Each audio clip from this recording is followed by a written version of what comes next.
목회서신 쉽게 읽기 서론을 시작하겠습니다. 디모데 전서 후서 디도서를 목회서신이라고 합니다. 18세기 중엽부터 디모데 전서 후서 디도서를 목회서신으로 분류를 했습니다. 그렇다면 그 전까지만 해도 성경에 대한 연구가 깊거나 활발하지 않았다 알 수가 있습니다. 종교개혁 이전까지의 기독교의 신학은 주로 교리에 편중이 되어 있는 이런 모습이었습니다. 성경은 교리의 신여 노릇을 했다 하는 반성이 있습니다. 주장하는 교리를 뒷받침하기 위해서 성경 구절을 인용을 하는 정도로 성경을 썼기 때문에 그랬습니다. 그러나 종교개혁을 시작으로 르네상스 이후에 성경이 과연 하나님의 말씀인가? 자, 이런 물음이 있어서 이 물음에 대한 변증을 위해서 성경을 연구하다 보니 지금 우리가 성경을 너무 교리적으로만 보았구나. 자, 이런 것들을 느꼈습니다. 그때부터 관심이 성경으로 돌아가서 성경이 과연 무엇을 말하고 있는지를 듣고 싶어 했습니다. 그러니 자연스럽게 성경과 역사를 비교하게 되었고, 성경을 보더라도 웬만하면 히브리 헬라어 원본을 보려고 애를 썼습니다. 디모데 전서와 후서, 디도서가 사역을 하고 있는 목회자들에게 보내는 바울의 편지라는 것을 그때서야 알고 목회서신으로 분류해서 이 세 권을 우리는 목회서신으로 부르고 있습니다. 혹시 오해가 있을 것 같아서 말씀을 드립니다만 저는 절대로 교리를 비하하지는 않습니다. 오히려 교리는 성경을 보는 눈이다, 이렇게 강조를 하고 있고, 또 성경과 교리의 조화는 신앙에 있어서 너무 중요하다, 저는 늘 항상 이렇게 주장을 해 오고 있습니다. 다만 성경과 교리와 성경의 흐름을 이야기하다 보니 잘못 들으면 교리를 비하하는 것처럼 들릴 수가 있을 것 같아서 이런 말씀을 드립니다. 디모데 전서와 후서, 디도서는 바울이 디모데와 디도에게 보내는 편지입니다. 디모데와 디도는 둘 다 바울의 믿음의 아들들로 성경은 이야기하고 있습니다. 먼저 디모데를 살펴보겠습니다. 디모데는 사도 바울이 사도행전 14장에서 첫 번째 선교 여행 중에 소아시아의 루스드라에서 전도를 할 때 회심했던 사람 중에 하나로 생각을 합니다. 그리고 두 번째 그곳을 방문했을 때 이 바울의 동역자로 활동을 시작하게 되었습니다. 특이한 것은 다른 제자들과는 다르게 디모데는 할례를 받았습니다. 갈라디아서 2장에 보면 같은 믿음의 아들인 디도는 이방인으로서 개종한 형제였기 때문에 할례를 주지 않았습니다. 그리고 이 할례 문제로 인해서 예루살렘 종교회의가 있었을 때 바울은 이 할례 받지 않은 이방인 형제 디도를 이 예루살렘 종교회의에 데리고 갔던, 동행했던 이런 이야기를 하고 있습니다. 바울의 사역에서 할례 문제는 대단히 중요한 문제였습니다. 유대인들은 구원의 조건으로서의 할례를 강조했습니다. 하지만 바울은 정반대였고, 오히려 할례라는 것은 마음에 해야 한다고 강조를 했습니다. 그렇다면 왜 그 중요한 할례 문제에 있어서 디모데에게는 할례를 주었을까? 사도행전 16장에 가보면 디모데의 가족 관계를 설명을 하고 있습니다. 디모데의 아버지는 이름이 밝혀지지 않은 이방인이었지만 어머니는 유대인이었습니다. 이러한 기록은 디모데의 어머니가 유대교에서 기독교로 개종했다는 사실을 묘사를 하면서 어머니가 유대인이었기 때문에 디모데가 할례 받았던 것을 이렇게 뒷받침하면서 이야기를 해주고 있는 것입니다. 또한 루스드라는 매우 다혈질적인 도시였습니다. 바울이 1차 선교 여행 때 안전뱅이를 일으켜 세우자 바나바와 바울을 제우스와 헤르메스로 이렇게 추앙을 하면서 그들에게 제사를 드리려고 했던 이런 모습들이 있었습니다. 그런데 얼마 지나지 않아서 비시디아 안디옥 그리고 이고니온에서 온 유대인들이 루스드라 사람들을 선동하자 바로 바울을 돌로 쳐서 죽은 줄 알고 내다버리는 이런 일이 있었습니다. 상당히 다혈질적이었던 도시였다는 것입니다.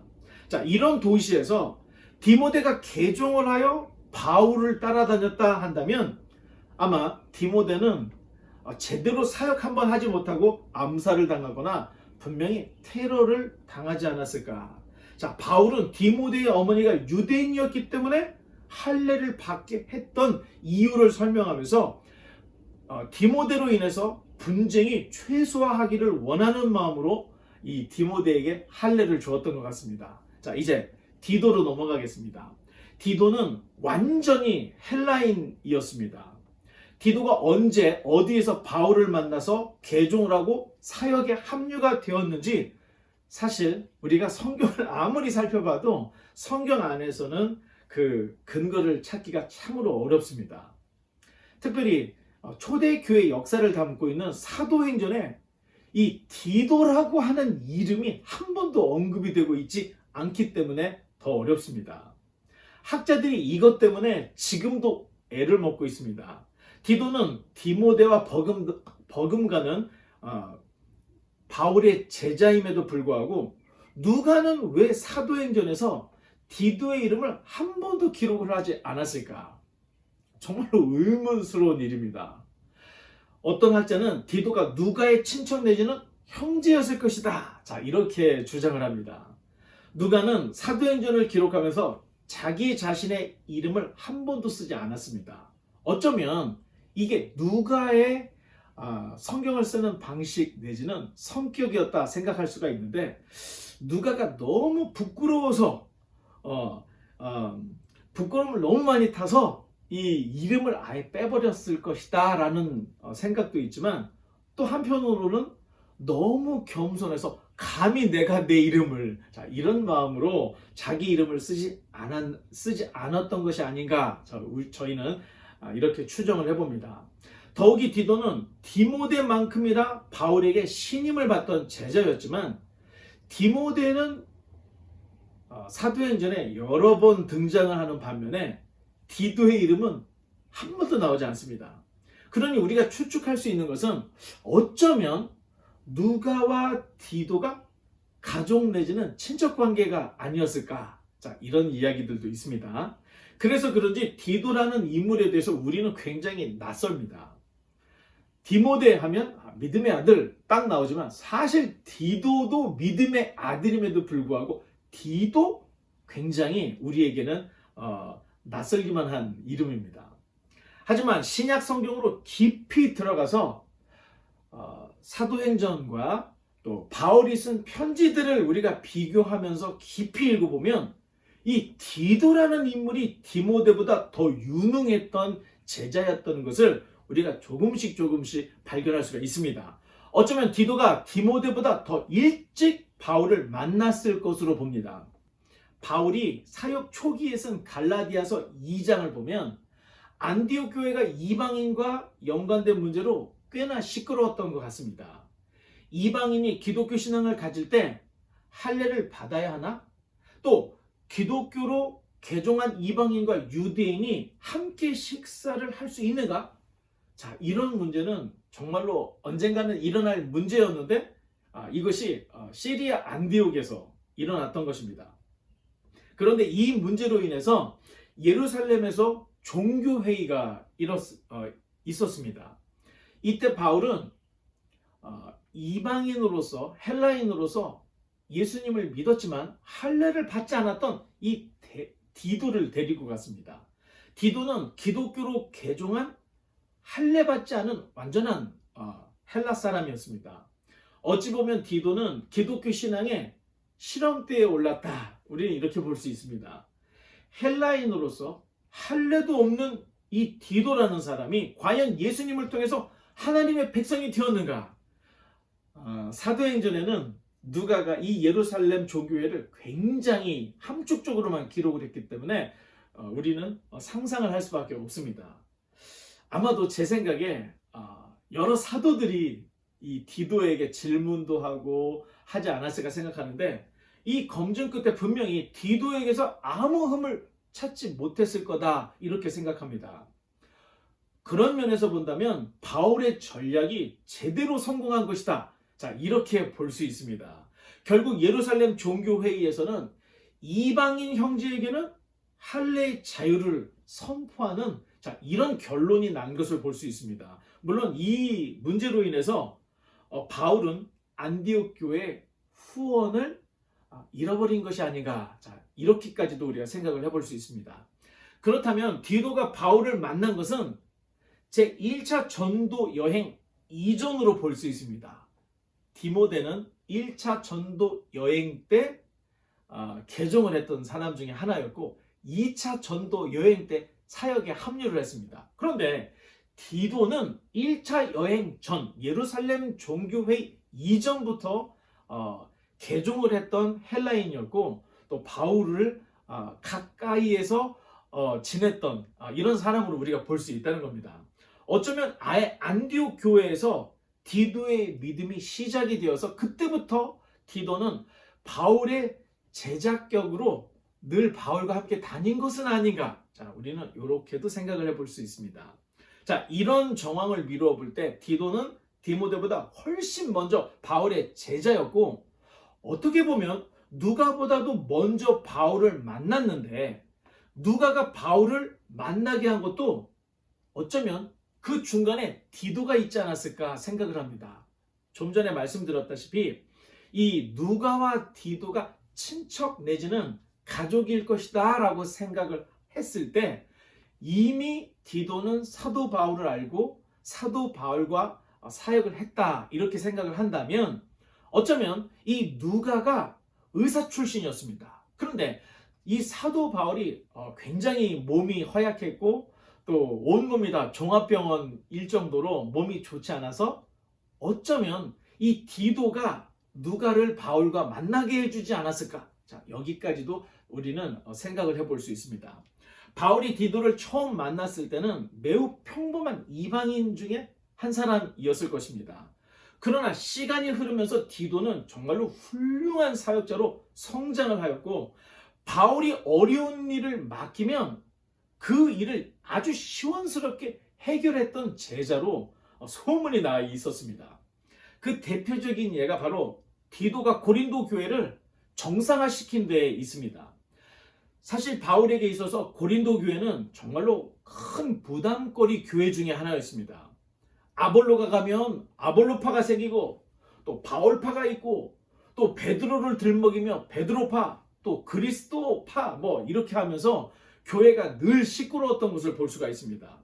이미 디모데를 보냈지만 우리가 고린도 전서 후서를 할 때 우리가 살펴봤듯이 디모데가 고린도에서 큰 상처를 받고 엉엉 울면서 돌아왔던 것으로 볼 수가 있고 또 아볼로는 아예 에베소에 있는 바울에게 와서 바울이 고린도 교회를 한번 가봐야 되지 않겠냐라고 이야기를 하자 이 아볼로는 절대 가고 싶지 않다. 지금은 가고 싶지 않다. 자, 이렇게 이야기했던 내용이 고린도 전서 후서에 다 기록이 되어 있습니다. 자, 그런데 고린도 전서 후서를 조금 더 깊이 보면 바울이 2번이나 방문했던 것으로 중간에 한 번 더 방문했던 것을 볼 수가 있습니다. 그런데 문제는 디모데가 가도 안 되고 또 아볼로도 쫓겨나고 바울이 중간에 한번 방문했어도 일이 해결이 되지 않았습니다. 그래서 바울이 애타는 마음으로 편지를 썼는데 우리가 가지고 있는 성경은 고린도 전서 후서 2권을 가지고 있지만 조금 더 연구를 해보면 내가 이전에 쓴 편지라는 이런 문구들을 통해서 어쩌면 고린도에 보낸 편지가 4권 정도가 있지 않았을까 이렇게 생각을 합니다. 그런데 자 디모데가 가도 해결이 안 되고 아볼로도 안 되고 바울이 중간에 방문을 했어도 안 되고 편지를 2번, 3번, 4번을 썼음에도 불구하고 이 고린도 교회가 정상화되지 않았습니다. 그래서 마지막으로 바울이 디도를 파송을 했는데 감사하게도 이 디도가 고린도 교회 문제를 다 해결을 하고 돌아왔던 것입니다. 사실 누가가 사도행전에서 디도에게 대하여 쓰지 않아서 그렇지 이 디도는 바울도 풀지 못했던 고린도 교회의 문제를 해결했던 정말로 유능한 제자 중에 하나였다. 우리는 이렇게 볼 수가 있습니다. 이제 디모데, 디도라는 인물을 우리가 살펴보았고, 이제 디모데 전서, 후서, 또 디도서, 이 목회서신을 한번 살펴보겠습니다. 로마의 황제에게 재판을 받으러 로마로 호송된 바울은 한 2년 정도 가택연금을 가지면서 황제에게 재판을 받는 시간들을 가졌습니다. 그때 각 교회들에게 보냈던 편지가 에베소서, 빌립보, 골로새서, 빌레몬서, 이렇게 옥중서신 4권이 우리 성경에 있습니다. 그러다 얼마 후에 바울이 갑자기 석방이 됐던 것 같습니다. 참 재미있는 것은 이 로마라는 나라가 대단한 것이다, 대단한 나라였다 볼 수 있습니다. 로마의 사법부는 분명히 살아 있었습니다. 그 이유는 로마는 식민지 종교에 관여를 하지 않았습니다. 그렇다면 바울의 재판, 종교적인 문제 때문에 벌어진 이 문제에 대한 재판은 보나마나 무혐의로 끝나는 게 정상입니다. 그런데 정말로 이 로마에서 바울에게 무혐의, 아무런 죄를 묻지 않고 바울에게 자유를 주는 이런 일이 있었습니다. 이런 걸 보면 로마는 상당히 법치국가였구나. 이런 것들을 우리가 볼 수가 있습니다. 석방된 바울은 갑자기 바울이 석방되었다 했더니 이제 주변에 있는 제자들과 함께 이제 로마를 떠나게 됩니다. 그렇게 바울이 로마를 떠났을 때 우리가 딱 생각할 때는 로마서를 보니 바울이 서바나 당시의 세상의 끝이었던 이 스페인을 가고 싶어하는 이런 그 마음의 소원들을 우리가 로마서를 통해서 보았습니다.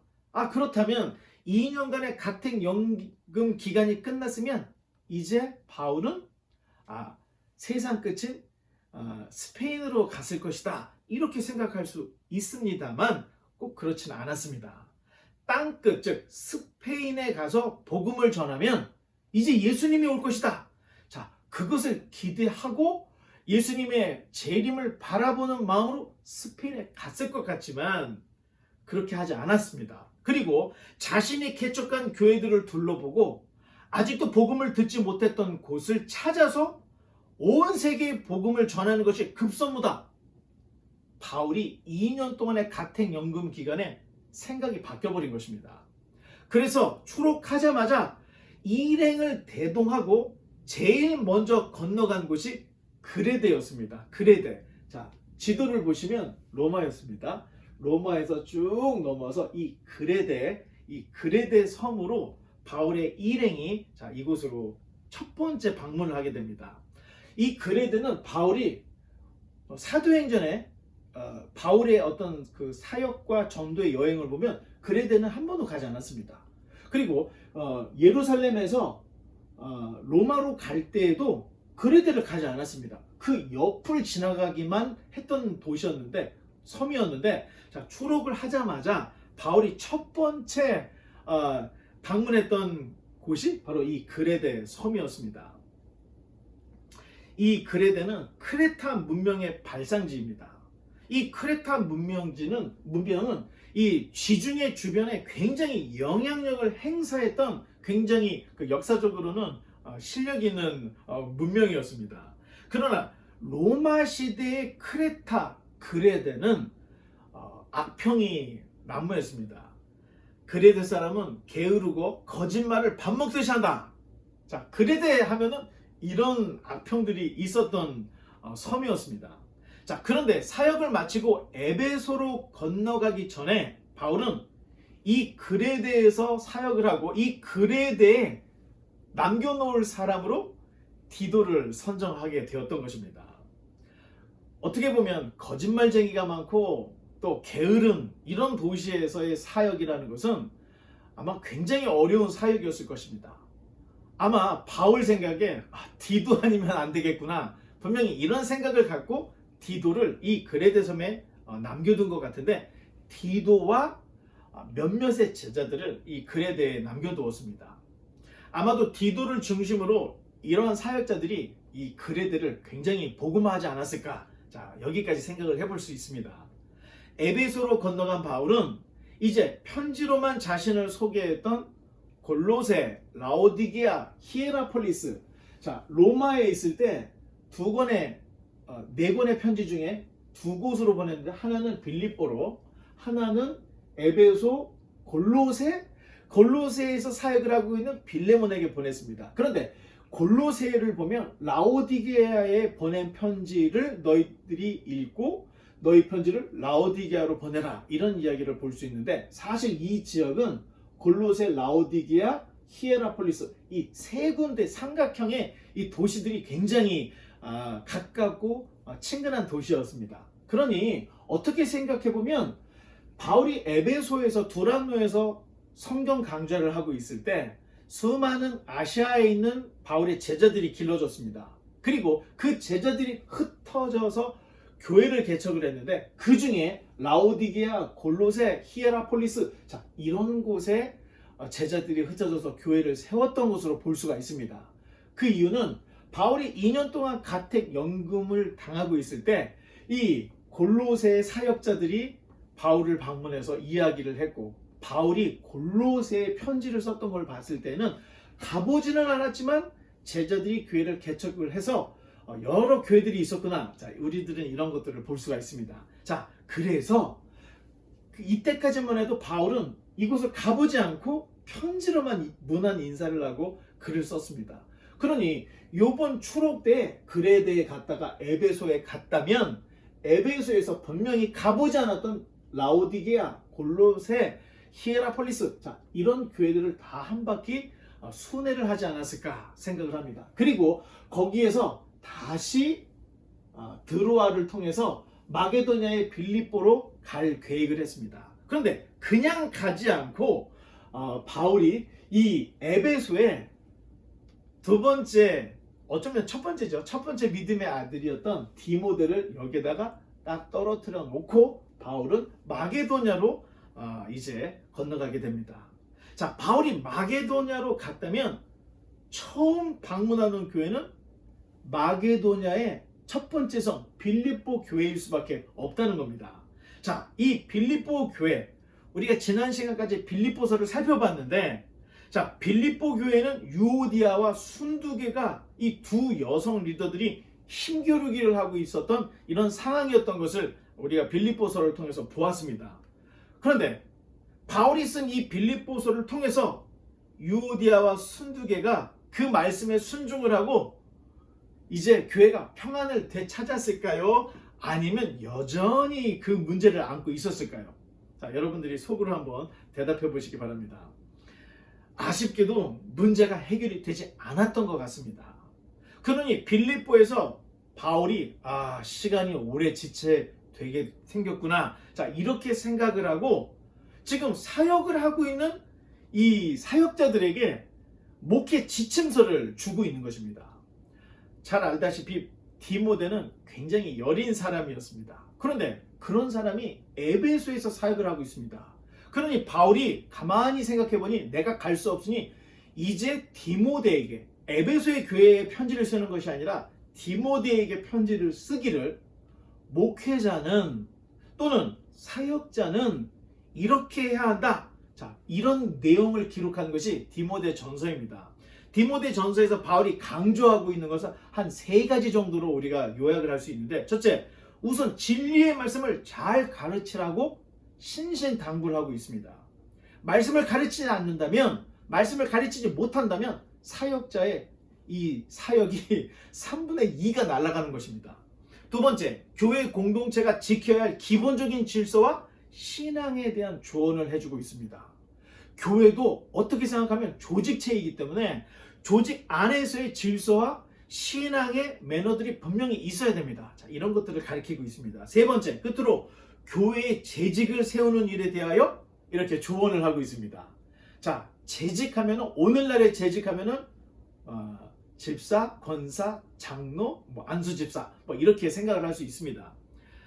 바울이 특별히 그 고린도 전서에서 재직을 세울 때 너무 젊은 사람, 또 너무 돈 많은 사람, 또 이런 사람들을 얼굴을 보고 빨리빨리 세우지 말라는 그 강조를 굉장히 하고 있습니다. 여러분도 알다시피 특별히 장로교회는 장로들의 색깔에 따라서 교회가 움직이게 됩니다. 따라서 여러분, 우리가 장로님들을 신실하고 정직하고, 그래서 장로님을 뽑을 때는 와이프, 자녀들까지 다 보고 과연 이분이 교회의 리더로서 부족한 것이 없는가, 소양이 충분한가를 철저히 검증을 하고 세워야 교회에 문제가 없어지는 것입니다. 그러지 않으면 안 됩니다. 그래서 그걸 알고 있던 바울이 이 디모데 전서의 디모데에게 재직을 세울 때 반드시 조심해야 할 이야기들까지도 적고 있는 것을 볼 수 있습니다. 자, 이제 빌립보 사역을 마친 바울은 또다시 남쪽으로 내려가서 아마 데살로니가쯤에 가지 않았을까. 그런데 이 데살로니가쯤에서 디도에게 이제 편지를 씁니다. 자, 디모데에게 빌립보에서 편지를 쓰고 나니까 이 데살로니가쯤에 갔을 때 또 이제 디도가 생각이 났던 것입니다. 이 디도서의 주제도 디모데 전서와 굉장히 유사합니다. 하지만 좀 다른 것이 있다면 거기에서는 바울이 디도에게 니고볼리로 빨리 오라고 하는 이런 요청이 담겨져 있다는 것 외에는 거의 비슷합니다.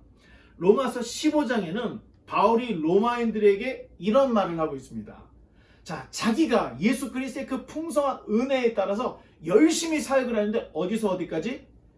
예루살렘에서 일루리곤까지. 자, 동쪽 예루살렘에서 시작이 되어서 자기가 계속해서 서쪽으로 가서 일루리곤까지 가서 복음을 전했다. 자, 이런 이야기를 하고 있는 것을 볼 수가 있습니다. 바울은 서쪽으로 일루리곤까지 복음을 전했다 하는 이야기를 하고 있는데, 그렇다면 바울은 굉장히 넓은 지역을 돌아다니면서 사역을 했구나 하는 걸 볼 수가 있습니다.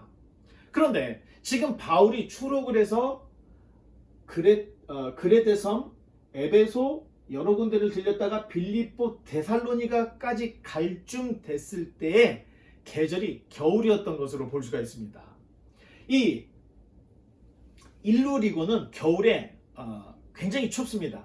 하지만 이 니고볼리라고 하는 이 도시, 아가야의 동쪽에는 아테네, 고린도가 있지만 이 아가야 지역의 왼쪽 서쪽 지역에는 니고볼리라는 도시가 있는데 바울이 여긴 가보지 않았던 것입니다. 그러니 바울이 데살로니가에서 생각하기를 다시 일루리곤을 가야 되는데 겨울이야. 그런데 생각해보니까 니고볼리는 가보지 않은 것 같아.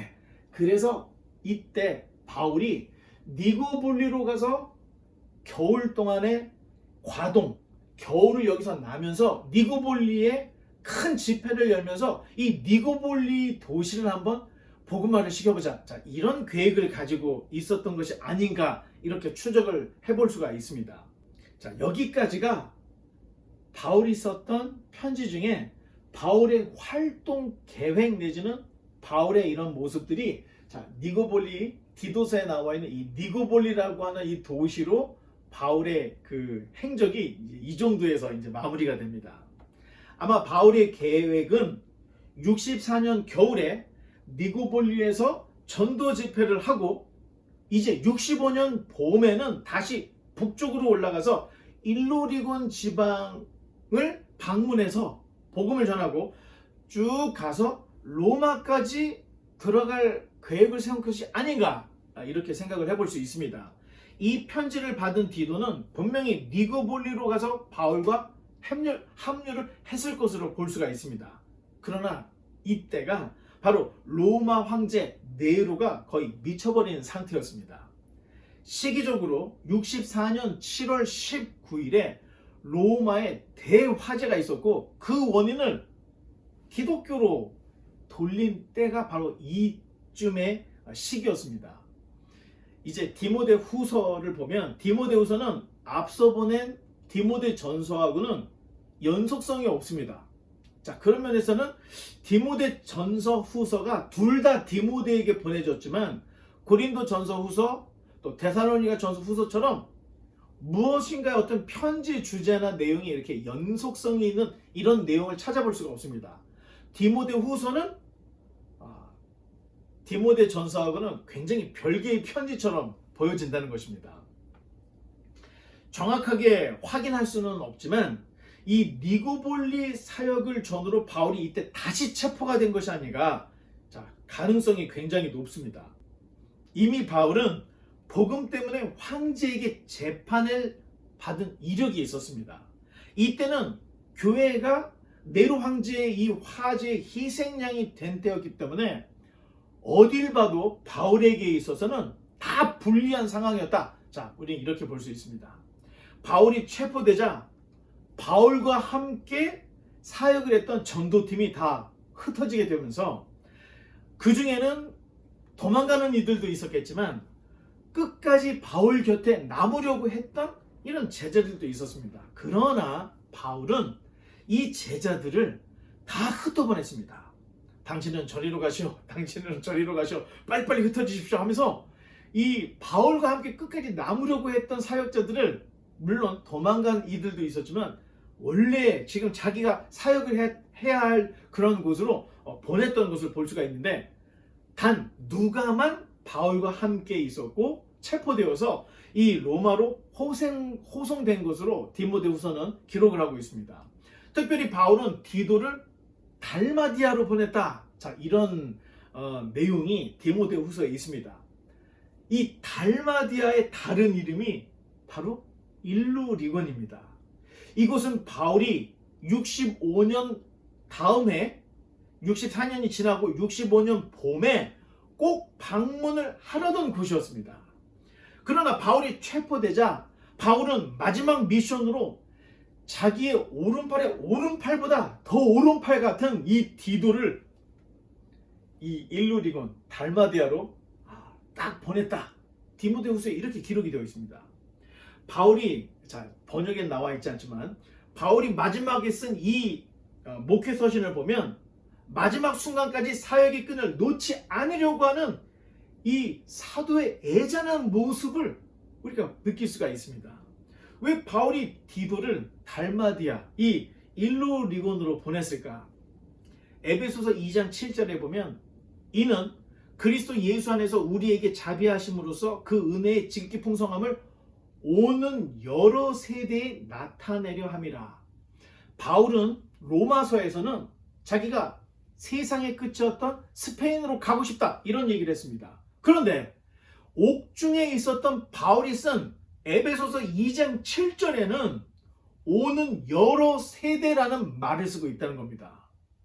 이게 빨리 이 스페인으로 가서, 땅끝으로 가서 복음을 전해서 예수님께서 재림하시는 것을 빨리 보고 싶다, 이런 마음이 아니라 이제 자기도 죽고 그 다음 세대가 일어나고 그 다음 세대가 죽고 또 다른 세대가 일어나는 오는 여러 세대에 이 예수 그리스도를 통한 하나님의 은혜를 나타내려 합니다 하는 이야기를 가택연금 2년 중에 에베소서에서 이런 이야기를 쓰고 있다는 겁니다. 이런 근거로 해서 바울의 생각이 바뀌었구나, 이런 것들을 우리가 느낄 수가 있습니다.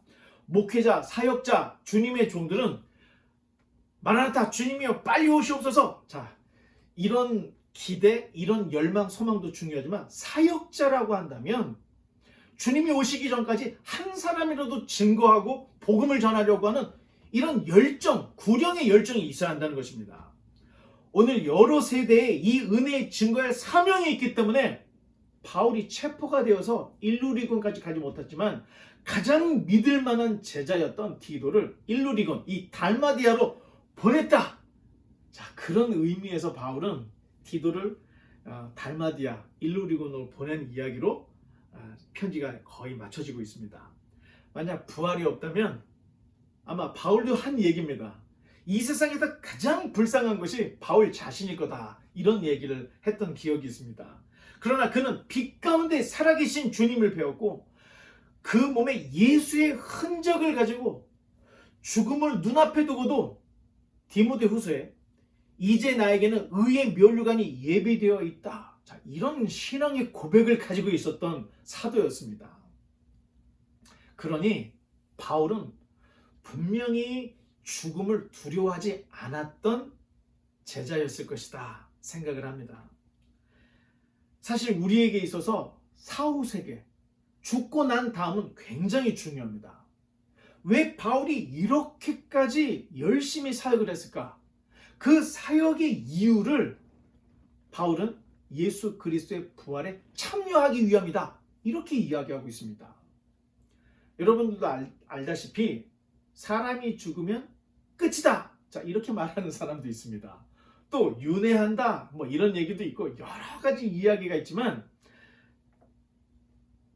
모든 종교에서는 사후세계가 있는 것을 이야기합니다. 그 이유 중에 하나는 칸트도 이런 얘기를 했습니다. 인간의 도덕성이 성립하려면 사후세계 존재가 요청된다.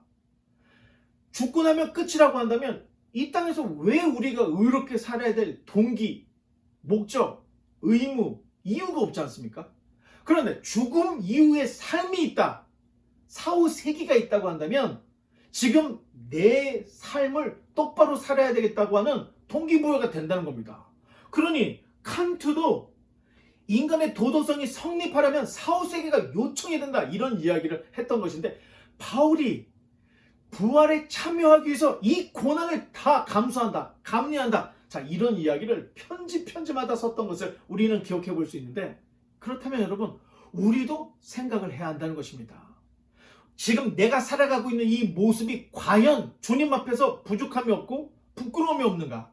내가 예수님을 믿는다고 하는데 이 예수님을 믿는 이 믿음이 취미 생활 정도가 된다면 이것은 안 된다는 것입니다.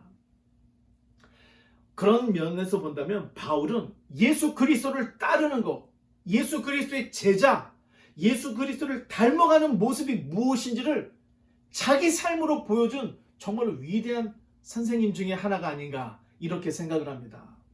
우리는 종교를, 우리는 신앙을 취미생활 정도로 해서는 안 됩니다. 지금 바울이 우리에게 보여준 것처럼 정말로 내 인생의 목적으로 삼아야 되고 내 생명과 목숨을 다해서 하나님을 사랑하는 이런 모습이 있어야 한다는 것입니다.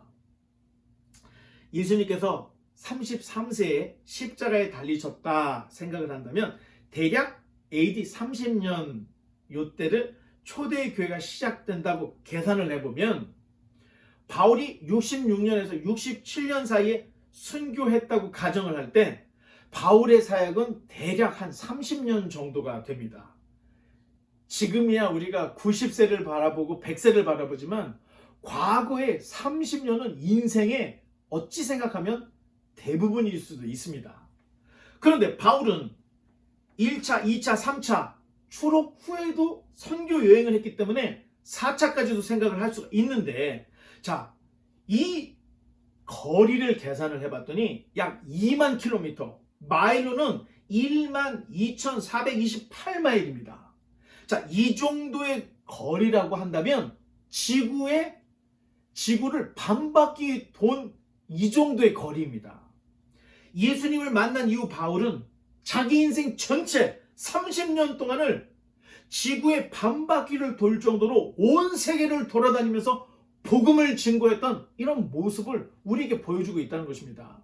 우리는 바울의 삶을 통해서 예수 그리스도를 따름이 무엇인지를 배우고 우리 모두가 예수님을 닮아가는 또 바울을 본삼는 표대 삼고 예수님을 표대 삼는 이런 삶을 살아야 한다는 것입니다. 자, 지금까지 나누었던 이 정도의 정보만 알면 목회 서신을 여러분이 혼자서도 읽어낼 수 있으리라 생각합니다. 사도 바울의 순교와 그 이후의 이야기는 이제 디모데후서가 끝날 쯤에 조금 더 이야기를 하려고 합니다. 이제 말씀의 결론을 맺겠습니다. 어느 교회 새가족 멤버십 교재를 봤더니 새가족 멤버십 과정 그 책자에 설교자가 하지 말아야 될 사항, 자, 이런 것들이 적혀 있는 걸 보았습니다. 첫째, 설교자는 하나님 말씀에 근거하지 않은 자기 생각을 설교하지 않는다. 둘째, 하나님의 이름을 빙자한 거짓된 말씀의 해석과 적용을 하지 않는다. 셋째, 하나님의 이름을 빙자한 거짓 예언을 하지 않는다. 넷째, 하나님의 이름을 빙자한 헛된 계시를 하지 않는다. 다섯째, 하나님의 이름을 빙자한 점술 행위를 하지 않는다. 여섯째, 성도들의 시간을 도적질하지 않는다. 제가 원고 설교를 하면 가끔 가다가 좀 안 보고 하면 안 되냐. 여러분, 안 보고 할 수 있습니다. 대신 질이 확실히 떨어집니다. 무엇인가 들었을 때 감동을 줄 수 있지만 남는 게 하나도 없습니다. 원고 설교를 하면 굉장히 여러분들에게 지식을 전달할 수 있고 성경의 배경을 전달할 수 있기 때문에 저는 웬만하면 원고 설교를 하려고 애를 씁니다. 이 새가족 멤버십 교재를 만든 목사님도 보니까 주로 원고 설교를 했던 것을 기억을 하는데, 지금 이 6가지대로 설교를 작성을 해서 설교를 한다 할 때는 제가 생각할 때 적어도 10시간은 투자해야 한 편의 설교가 나옵니다. 원어를 봐야 돼요. 역사적인 근거를 봐야 되죠. 신학적인 배경을 봐야 되죠. 해석학적 배경을 봐야 되죠. 주석을 봐야 되죠. 책임질 수 있는 설교, 가장 이해를 잘 시킬 수 있는 설교를 하기 위해서 한 편의 설교를 위해서 10시간을 쓰게 되는데, 사실 신학교에서 설교학에서는 한 편의 설교를 위해서 20시간 투자라고 가르치고 있습니다. 준비만 20시간입니다. 기도 빼고. 그런데 준비는 하지 않고 기도만 하고 선다. 신령한 설교인 것 같지만 저는 그렇게 생각하지 않습니다. 굉장히 무책임한 설교라고 생각을 하는데, 여러분들이 듣는 설교에 지금 말씀드렸던 이 6가지 2개 이상이 포함된다면 그 설교자는 어쩌면 준비가 덜 된 설교자 내지는 사금 목자일 가능성이 상당히 높습니다. 자, 이런 면에서 목회서신은 목사들, 목회자들, 사역자들만 읽는 성경이 아니라 성도들도 같이 읽어야 합니다. 새가족 멤버십에 설교자가 하지 말아야 될 이 내용을 썼던 이 목회자의 심정을 이해할 수 있습니다. 새가족 멤버십 교제를 하면서 이 목사님이 항상 하는 얘기가, 이 내용을 기록하는 것은 내가 매주 새가족 멤버십 교육을 시킬 때 초심을 잃지 않으려고 이 얘기를 썼습니다. 자, 이 얘기를 공개적으로 하고 있다는 겁니다. 그런 면에서는 목회서신은 목회자만 읽는 것이 아니라 성도들도 같이 봐야 가장 경건하고 가장 건전하고 건강한 교회를 목회자와 성도가 함께 만들어 나갈 수 있다는 겁니다. 어떻게 보면 성도들이 목사를 감시할 수 있는 거고, 어떻게 보면 목회자가 성도들을 감시해서 서로가 서로에게 오류를 범하지 않도록 이렇게 함께 지어져가는 모습, 이러한 모습이 이 목회서신을 통해서 우리가 봐야 될 키포인트라는 것입니다. 바라기는 우리 모두가 하나님의 말씀을 늘 가까이 하여 말씀에 근거한 신앙, 말씀에 근거한 교회를 만들므로 정말로 우리가 좌로나 우로나 치우치지 않고 주님과 사도들이 우리에게 보여주었던 정말로 이 위대한 주님의 몸된 교회로 우리 모두가 함께 나아가시기를 주님의 이름으로 간절히 축원합니다. 기도하겠습니다.